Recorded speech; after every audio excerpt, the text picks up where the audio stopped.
Good morning students. आज हम पढ़ने जा रहे हैं क्लास फोर्थ का इंग्लिश का लेसन पोल्यूशन। क्लास फोर्थ का इंग्लिश का ग्रामर पोर्शन। उसमें आज हम एक ऐसे पढ़ेंगे दैट इज़ पोल्यूशन। कल हमने पढ़ा था मॉर्निंग वॉक यानी सुबह की सैर। आज हम पढ़ेंगे पोल्यूशन। पोल्यूशन का मतलब क्या है? माहौल की आलूदगी, यानी कि जब हमारे कोई भी नेचुरल रिसोर्सेज आलूद हो जाते हैं यानी ख़राब हो जाते हैं, यानी हमारे लिए सेहत के लिए हमारे माहौल के लिए अच्छे नहीं रहते। जैसे नेचुरल रिसोर्सेज में क्या आता है? पानी हो गया, हवा हो गई, इनके अंदर कुछ ऐसे मतलब पॉइजनस चीज़ें मिक्स हो जाती हैं जो हमारे माहौल के लिए और हमारे लिए जो अच्छे नहीं होते, यानी कि हमारे लिए वो मुसीबत बन जाते हैं। ठीक है ना? तो हम उसको बोलेंगे पोल्यूशन। हमें उससे बीमारियां लगनी शुरू हो जाती हैं। जैसे आप देखो जो हवा है, जैसे बहुत सारा धुआं हवा को ख़राब कर देता है। ठीक है ना? या बड़ी बड़ी फैक्ट्रीज़ में से जो धुआं निकलता है, ये जो गाड़ियाँ चलती हैं या जो हम ये जलाते हैं, ठीक है ना, इससे हमारी जो हवा है, हमारी जो हवा है वो साफ़ नहीं रहती है। ठीक है ना?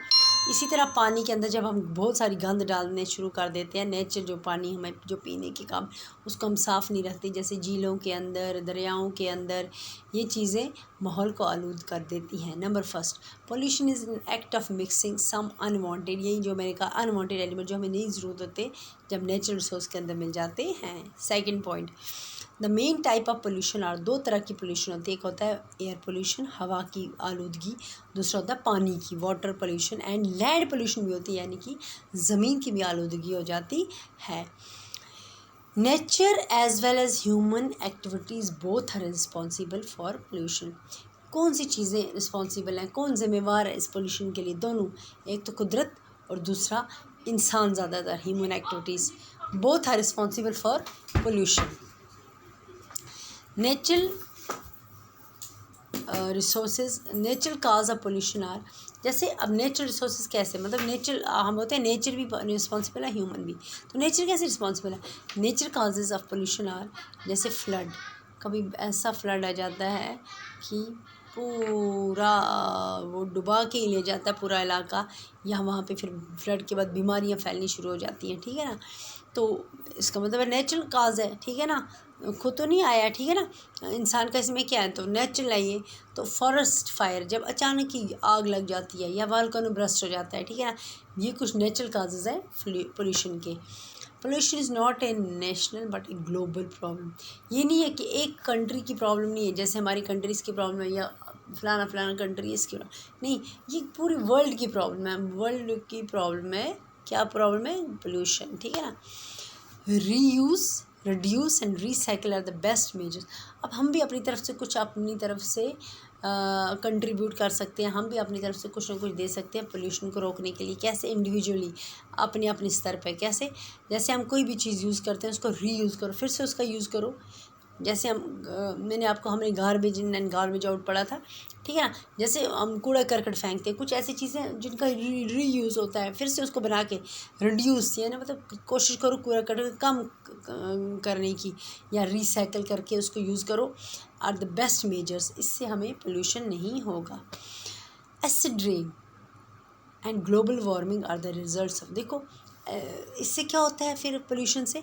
अब एसिड रेन देखो, ऐसी बारिश पड़ती है जिसमें एसिड हो, और जिसमें हमारी बिल्डिंग्स, हमारे स्टोन्स, हमारे बड़े बड़े मॉन्यूमेंट्स, किले हमारे, जैसे ताजमहल पे देखो आप, जब भी उसका कितना अच्छा वो था, संगे मरमर लगा था, लेकिन जब उसमें एसिड रेन जब पड़ती है, जब बारिश इस वाली एसिड वाली बारिश पड़ी, तो वो सारा उसका जितना भी संगे मरमर उस पर लगा था, जितना भी मार्बल लगा था, वो सारा ख़राब हो गया। क्या होता है जब ये हवा में जाती है? क्या?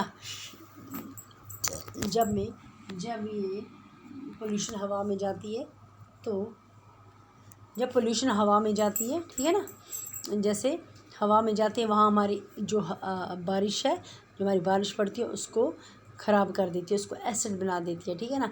और ग्लोबल वार्मिंग का मतलब क्या है? देखो पूरी दुनिया में जैसे पहले जैसे मौसम होता है, कोई बारिश का होता है, ठीक है ना, जो हमारे लिए बहुत अच्छा होता है। ठीक है ना? बारिश का मौसम, फिर उसके बाद सर्दी अपने टाइम पे आती थी, फिर गर्मी अपने टाइम, हर चीज़ का अपना एक मज़ा है। लेकिन अब ऐसा होता है अगर फ्लड आएगा तो बहुत ज़्यादा फ्लड आता है, नुकसान कर देता है। लेकिन गर्मी पड़ेगी तो इतनी गर्मी पड़ेगी तो जो बर्दाश्त के ऊपर है, ठंड पड़ेगी तो बहुत ज़्यादा ठंड पड़ेगी। This is that means overall जो टेम्परेचर है हमारे अर्थ का इस पोल्यूशन की वजह से रेज़ हो गया है, जिससे ये सब कुछ हो रहा है। इतने बुरे रिजल्ट्स हैं इस आलूदगी के। फिर अब pollution always put A negative effect on human animals, और इसका जो है इसका फिर बुरा असर पड़ता है कि इन पे, खासकर जानवरों पे और इंसानों पे, ठीक है ना। इंसानों को बहुत तरह की बीमारियां लग जाती हैं पोल्यूशन से, जानवरों को भी, ठीक है ना। The polluted air and water causes many disease in humans. हाँ, जो आलूदगी वाली हवा है, जो ख़राब हवा है, जो पोल्यूटेड एयर है या पानी है वो पीने, देखो जब गंदा पानी हम पीते हैं, पानी में जब आलूदगी होती है उससे कितनी बीमारियां, कितना हैज़ा फैल जाता है, कितने लोग मर जाते हैं, ठीक है ना। तो जब हवा भी हम इनहेल करते हैं, ठीक है ना, क्योंकि ऑक्सीजन तो हम हमेशा लेते हैं, तो उससे भी हम कई तरह की हमें बीमारियां हो जाती हैं, सांस की प्रॉब्लम्स हो जाती हैं, किसके अंदर, इंसानों के अंदर और जानवरों के अंदर भी। हम वी कैन स्टॉप इट, हम इसको रोक सकते हैं by using eco friendly resources. वो वाले ऐसे रिसोर्सेज यूज़ करो, जैसे वो पॉलीथीन्स वगैरह नहीं यूज़ करो, क्योंकि पॉलीथीन जो है they are not biodegradable, यानी कि वो कभी भी ख़त्म नहीं होते। अगर आप उनको फेंकोगे ना, सारी चीज़ें ख़त्म हो जाएंगी, पॉलीथीन ख़त्म नहीं होते, यानी वो लैंड पोल्यूशन करते हैं। तो इसलिए वो वाले पॉलीथीन डोंट यूज़, से नो टू पॉलीथीन्स, ठीक है ना। पॉलीथीन यूज़ नहीं, ऐसी चीज़ें यूज़ करो, जैसे प्लांट ज़्यादा लगाने की कोशिश करो, ग्रीनरी ज़्यादा मेंटेन करो, ठीक है ना। वो चीज़ें करो जो इको फ्रेंडली हो, जो सबके लिए अच्छी हो, पूरे कायनात के लिए अच्छी हो। एंड सोलर पैनल्स यूज़ करने की कोशिश, अब बन रहा है ना सोलर पैनल्स पे ही ज़्यादा, सूरज की रोशनी पे ही सब कुछ हो रहा है। तो हम अपने तरह से इसमें कंट्रीब्यूट कर सकते हैं, हर इंडिविजुअली अपने अपने तरह से। अगर जैसे कोई भी चीज़ है उसको ज़्यादा से कोशिश करो रीयूज़, रिड्यूस एंड रीसाइकिल करने की। तो बेटे आज हमने ये 10 लाइनें आपको लिखवाई, आप भी इनको अच्छी तरह से पढ़ो, लाइन टू लाइन पढ़ो, लर्न करो, समझो, ठीक है। तो यह आपका दूसरा ऐसे पोल्यूशन। ओके।